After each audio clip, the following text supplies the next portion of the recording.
Oui, c'est bon dit. Shalom, shalom, peuple de Dieu. Shalom à tous compatriotes partout là où vous nous captez dans les quatre coins du monde. Salut téléspectateurs. Puisque vous vendez na bandako, na mituka, vous avez mis na chambre, nzambe yalola apambola yo. Apambola également, diaspora nyonso, bisika buzwami. Que le Dieu du ciel vous soit favorable. Ça dépend l'heure avec laquelle ou par laquelle vous nous captez. Que le bon Dieu vous bénisse. À un moment où c'est votre humble serviteur, le prophète Ephata, autrement dit, ouvre-toi. Dieu nous a mandaté pour cette année. Vous savez, il y a des choses par lesquelles Oyo, tout famille, foyer, relation, environnement, misala, dans tout domaine de la vie, ici quand Oyo s'est retrouvé, peut-être ils ont marché. Mais je suis venu t'annoncer une personne, celui qui est mieux placé à l'habilité par sa puissance dans sa parole pour concrétiser tout ce que tu as perdu. Tout ce qui est annoncé dans ta propre vie. Nous sommes Obama, nous sommes bandoto, nous sommes dans la vision. Nous sommes un modèle où il s'agit que la présence naïe de ako pesayo biloko zoluka. Parce que on va voyager, on va boki, on va zui, on va loni, on va Simbi, laisse-moi vous dire la vérité. Bazaka kana maboko mibale, lolenge mokongana yo. Mais tika na yebisa yo est important. Molimo ya nzambe na kati ya moto. Yango epesa yo ba dispensation. Il y a ma qualité et ma principe divin où il semble que Dieu te parle au-delà de ce que les autres ne peuvent pas comprendre la même manière que Nzambi a Zolobelayo. Et laisse-moi te dire, mon bien-aimé, c'est dans sa présence que Nzambi a restauré. C'est dans sa présence que je vis comment Anna a réussi des choses. Dans sa présence que je vis comment ma camboué, ma casse, et puis amine, et cela m'a vie à bateau. Et c'est quand ils ont mis on dit, oh, Kangami Soto bon de la Zambé, le Dieu des gloires, le Dieu d'Israël, Père éternel, Nzambi Alola, n'a Pambolio, vous êtes Nicolas Penacé, Kimbo Massanjoli, ils ont un bokanayo tata, Kimianayo, et bila moko na moko, na kombone sumasia. Ici, Kanyoso, Dibotano Bazolanda, ton simple serviteur à qui tu as mandaté, Père éternel, comme ustensile afin que le monde, Bayoka Melanayo, Kolo, Tikamaloba, Oyozala Nguya, et Kangola, et Fungola, Bisika Batuba Kangamaki, na kombone sumasia. Puissance, na Nzambe Talisama. Dans le nom de Jésus-Christ, que la paix, la puissance, la gloire soient mandatées. Dans le nom de Jésus-Christ. Amen.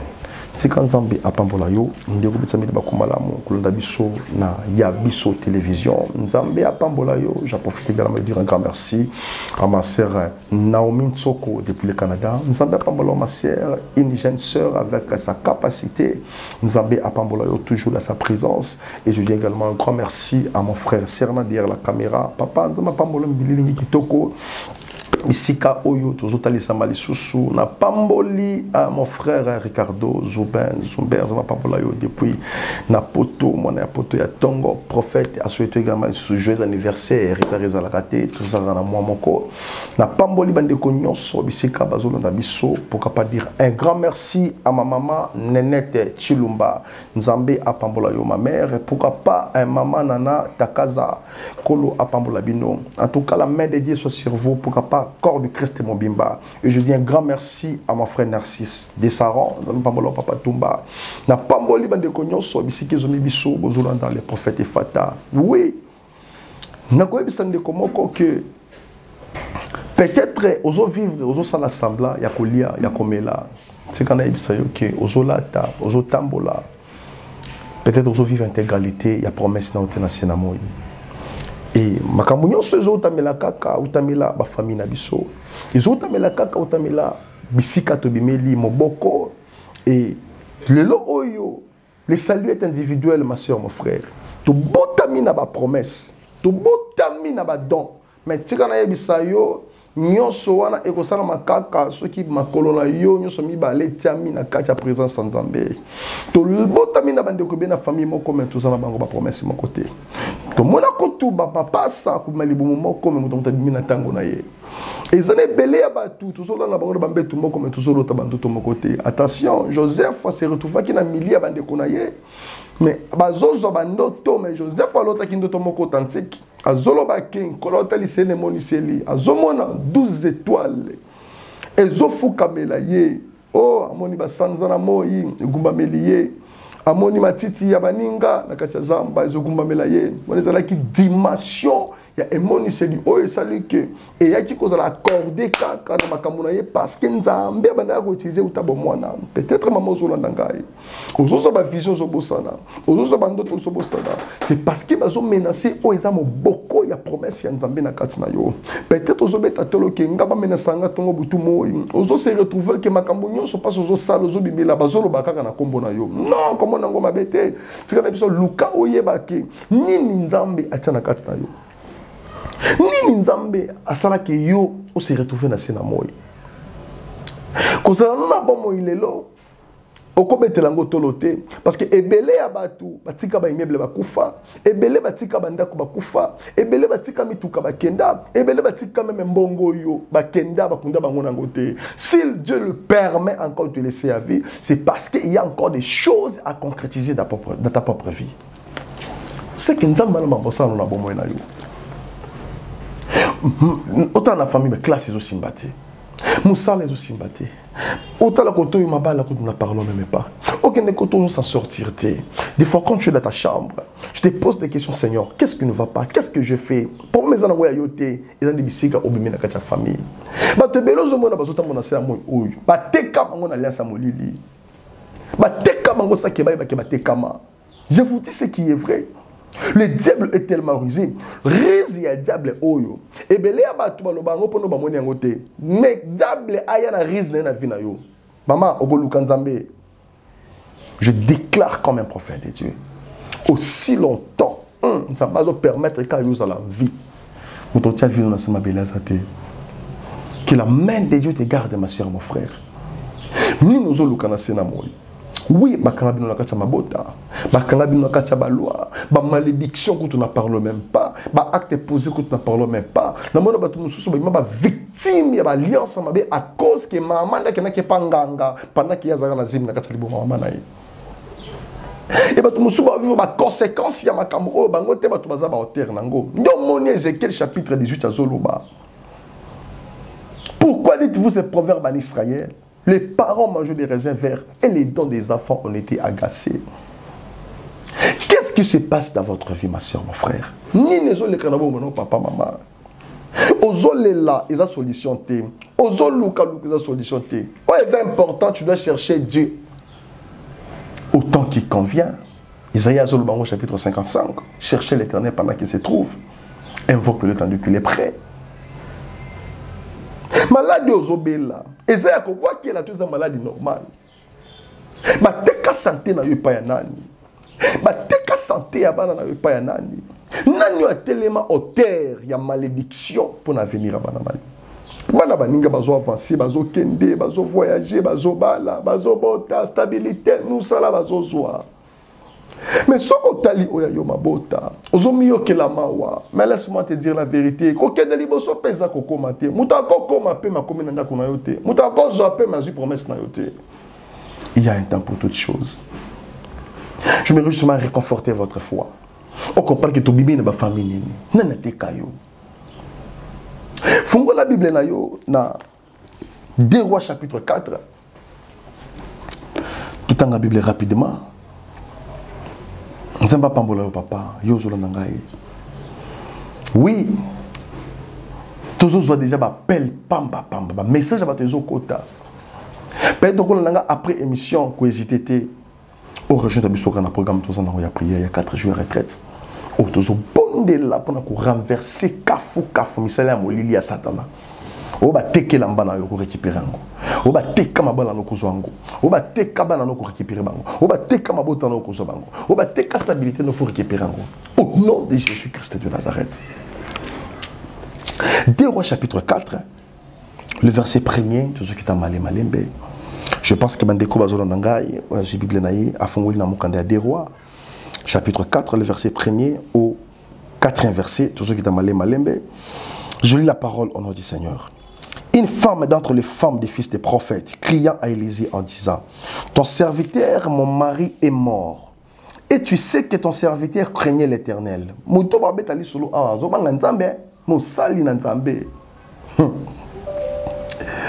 Or, le créancier est venu pour prendre mes 10 enfants et en affaire ses esclaves.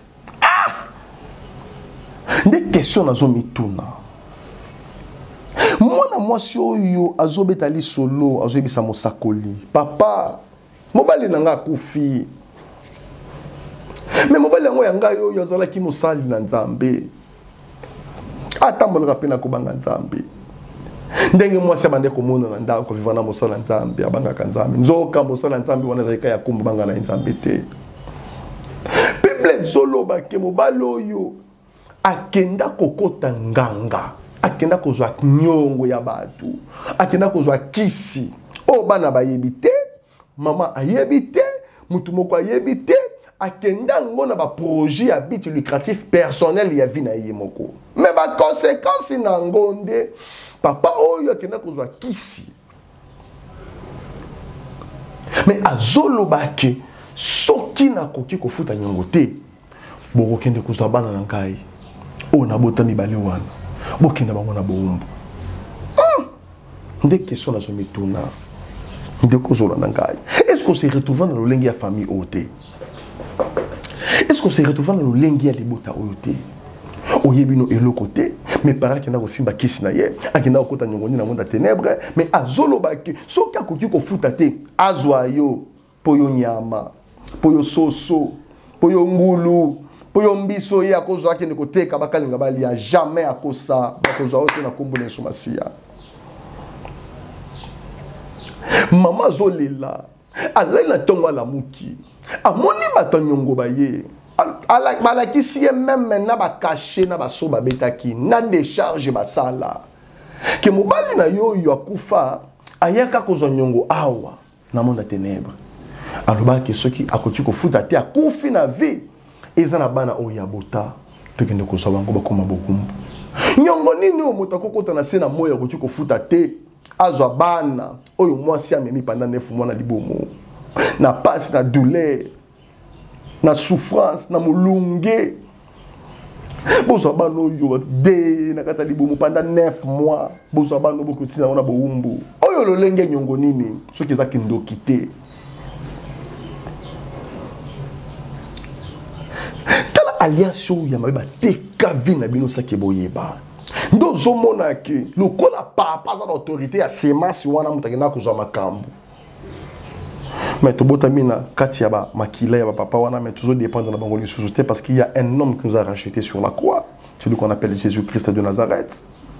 Oh Jésus. Maman zolela mtoko kele pe mawazate. Albokende kozaba no yo. Bakende boumbu. Nazomi tout na question. Vie esclavagisme yo zo vivre.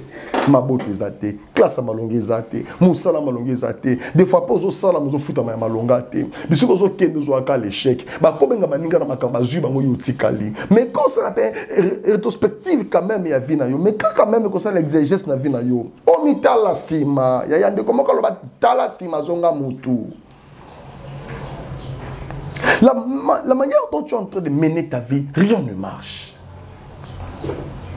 Il est temps de chercher la délivrance. La Bible est en train de dire oui, je reviendrai avec le texte. Yakato lukana nzambe, la Proverbe chapitre 21, verset 31. Papa, yato lukana nzambe. Nani ateka bozwi na yo? Nani ateka semence na yo mama? Nani ateka stabilité na yo? Nani ateka identité dans le monde des ténèbres? Dans Zomona Miché chapitre 7 verset 5 à Soloba. Ne crois pas à un ami, ne te fie pas à un éti, même celle qui repose sur tes seins, garde la porte de ta bouche. Nous tous, nous avons des ennemis déjà de notre maison. Tala bisika libote zobimela, eza non côté, eza parent na yemoko. Un accès, ya côté kabano yo. Mais attention, à cause d'un accès à côté kabana, mais un accès à côté ka promesse abana oté. Oh Jésus. Si longtemps il y a un homme sur la croix, il a aspergé son sang pour que ta vie soit rachetée. Oh Jésus, je déclare au nom de Jésus-Christ de Nazareth. Oh teka misala na yo. Oh teka santé na yo. Oh maladi kaka yo. Oh Jésus merci. Oh salabo esimbate. Oh meka besoin avancer te. Je parle comme un prophète de Dieu. Il est temps de chercher Dieu. Misala wana yo soloka ekoya. Au nom puissant de Jésus-Christ de Nazareth. Maman oyo malgré zo regretter ki mobali na muta kisi. Eloko sungi maman oyo nini? Présence nzambe na ndako na ye. Mon sakoli docteur maman oyo kati dans ta maison, allez expliquer mon sakoli. Alors dit papa, nazaka na vase d'huile ya muke kaka. Alors dit non, quand on anda kuna okanga porte. Il est temps de se retirer maintenant de sa présence de Dieu. Il est temps de se retirer de la présence de Dieu, ma soeur, mon frère. Il est grand temps, je vous dis la vérité.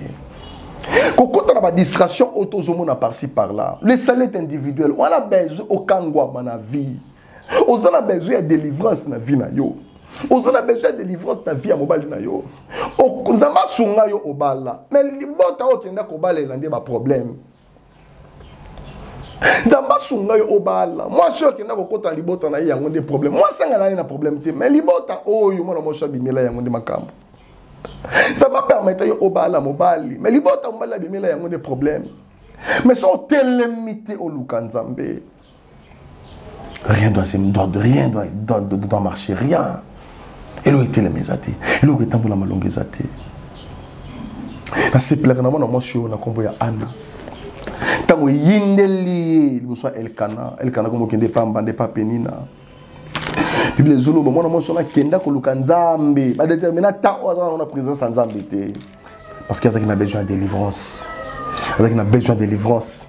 Et tomba mi na Israël, Nzamba zolo kamo sakolini na ko susciter les sous na kati ya Israël. Tika Nzamba lola akangola mabota na yo. Tika Nzamba lola akangola misala maboko na yo. Akangola vie ya bana na yo, santé ya bana na yo. O bana ba problème ya santé.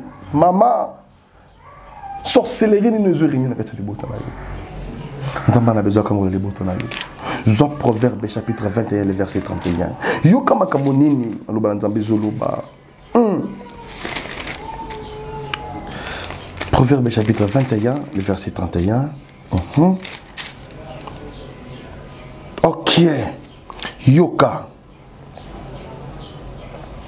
Le cheval est équipé pour les jours de la bataille. Mais la délivrance appartient à l'Éternel. Ni pasteur ni prophète moko kangola vie na yo. Nzambe nde muta kangola ka vie ya mutu. Tika Nzambe oyo akangola bana Israël, Egypto akangola vie ya bana na yo. Tika Nzambe oyo akangola vie ya Anne, apesa ye mabota, akangola vie ya mabota na yo. Tika Nzambe oyo akangola Samuel, akangola vie na yo. Tika Nzambe oyo atambola na basakoli. A restaurer motema na yo. Nzambo ya pesa rite libala alongola ye Moabit akuta na alliance ya Naomi. Nzambo yo kuta na yata na nzela.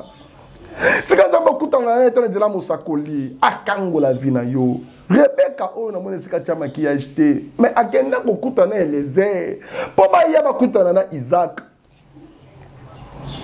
Sika Nzambo yo akangola vina yo. Sika Nzambo yo apesa yo kimia. Kimia omokile ko pesa yo te. Nzambo yo akangola yo. Kaka bisike zwami yo. Tozotombola maboko likolo tozobondela Nzambe. Na zo déclarer oh Jésus. Pona bande ko nyonso betimeli bakokitoro na mosakola mama oyo. Vous en avez besoin de délivrance. Mabe na boy ko sala yangonde nazali ko sala bola munalingi ko sala ngamoko na ko kite petu na yo moko kokate esenga Nzamba telema kota vie na yo mama esenga Nzamba telema akota vie ya foyer na yo ma soeur mon frère esenga Nzamba telema abundela yo l'esclavagisme au bakangona musala ke kozala ka muumbu ke baninga bako avancer yo ko avancer te ma promotion ko bima me yo tika la kana se a to boy eloko wana na briser yango na kombo na sumasia mu pepe nyonso ya ténèbres o ezo telema pona ko biser na promesse na yo ma wana mutu nyonso o ya telema lokola nganga ma wana mutu nyonso ya telema lokola Jéricho ma wana mutu nyonso ya telema oh Jésus merci ma wana mutu nyonso a telema pour déstabiliser foyer na yo ma wana mutu nyonso oh Jésus mutu atelema pour déstabiliser vie à santé ya bana yo na renverser ma puissance wana na kombo na Yesu ezala na kati ya famille ezala na loi ya famille baloba ke baleki bakobala liboso ba ya te na sakoli kande année okosila te sur l'année de la restauration Zambe a restauré vie à bana na yo Zambe a restauré vie na yo ma sœur Zambe a restauré vie na yo papa Zambe a restauré santé na yo na kombo na Yesu Masia ma raba de rebo santé rebade au nom puissant de Jésus na je invoquer puissance à mon Nzambe bisika nyonso ba timola mabulu oh Jésus na briser ma force au nom de Jésus Bible zolo ba qui est une grande montagne devant Zorobabel tu seras aplani au nom de Jésus-Christ misika ekangamaki efungwa na kombo na Yesu halobi na makomi na ye na matia tout ce que vous lierez sur la terre sera lié dans les cieux et tout ce que vous délierez sur la terre sera délié dans les cieux na 5 kilo bokanguye Nzambe ekita na via banana yo ekango la libota na yo ekango la vie na yo ekango la musala na yo ekango la foyer na yo yo tangi ma problème ya choix tika Nzambe akutanisa yo na oya ta moko ya destiné na yo na kombo na Yesu Masia na kwaisi bangomba nyonso bisika bakangaki yo na se ya mai na zamba na briser yango dans le nom puissant de Jésus-Christ de Nazareth. Est-ce que le Saint-Esprit de Dieu et alimenter vie na yo na kombo na Yesu que ta vie devienne comme une ville qui est située sur une montagne à travers de tous au nom puissant de Jésus que le Saint-Esprit de Dieu alimenter vie na yo orienter vie na yo à restaurer ba don grâce oh yo utamela kobota mana yo oh yo Nzambe asopa lokola ngolu na kata vie na yo ezala lisusu obanga ba menacer ndoto na yo obanga ba menacer ba vision na yo Nzamba restaurer wana kombo na Yesu a frapper bangunono aveuglement au nom puissant de Jésus-Christ de Nazareth. Nous déclarer le boka Nzambe et protéger vie via banana yo et protéger foyer na yo et protéger ma relation na yo et protéger mon sala na yo dans le nom puissant de Jésus-Christ de Nazareth. Que la paix, la puissance et la gloire soient rendues à l'éternel, l'adoration et la louange dans le nom puissant de Jésus-Christ. Nous avons ainsi prié et nous disons merci Seigneur Jésus-Christ de Nazareth. Si quand Nzambe alola apambola yo papa yosi bakumala mo yokulanda mosakuli fata. Mon numéro est affiché sous la barre d'écran plus 243 82 21 78 et 177. Contacte le prophète. Yo on a un problème. Yo on a besoin d'intervention en Nzambe na vie na yo. Yo on a intervention, il y a besoin d'orientation. On a intervenir d'orientation na vie na yo. Maman, cette fois-ci il faut renouveler alliance na Nzambe. Oh nous c'est tellement qui nous clame tami salama be. Ane o. Ma belle maison melaye. Efungwa ma emelaye. Contactez le prophète Efata. En tout cas, abonnez-vous massivement na Yabiso Télévision, Nzambe Apambola Bino. J'en profite également de dire un grand merci à mon frère Narcisse Toumba. Moi je l'appelle Narcisse de Saran. Pourquoi pas un grand merci à mon frère Serana derrière la caméra, Nzambe Apambola Yo. Je bénis toute l'équipe. Il y a Yabiso Télévision, Nzambe Apambola Yo. Pourquoi pas un grand merci à vos Olympiques. Ce qui n'a pas si un grand merci à ma sœur Naomi Nsoko, Nzambe Apambola Yo.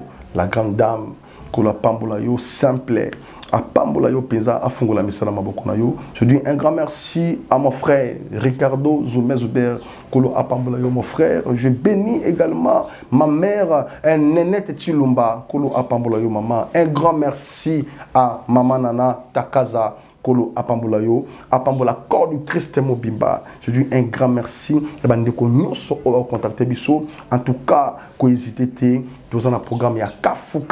Bon s'abonner massivement dans la biso télévision. Bon s'abonner à beaucoup raté et le côté et mon numéro est affiché. En tout cas, Nzambe alola ceux qui ont invité tokokuta les sous parce que l'activité est tellement évelée mais toujours on a déjà une retraite il y a 4 jours pour renouveler l'instant biso Nzambe yo bakanga ki yo bandoto mabe yo sala insiste comme là on a vu le problème contacter les prophètes toujours tant que bon de Nzambe alola akozangate ko pambola bino. Je dis un grand merci na mandeko nyonso bande biso Kolo Apambola Bino.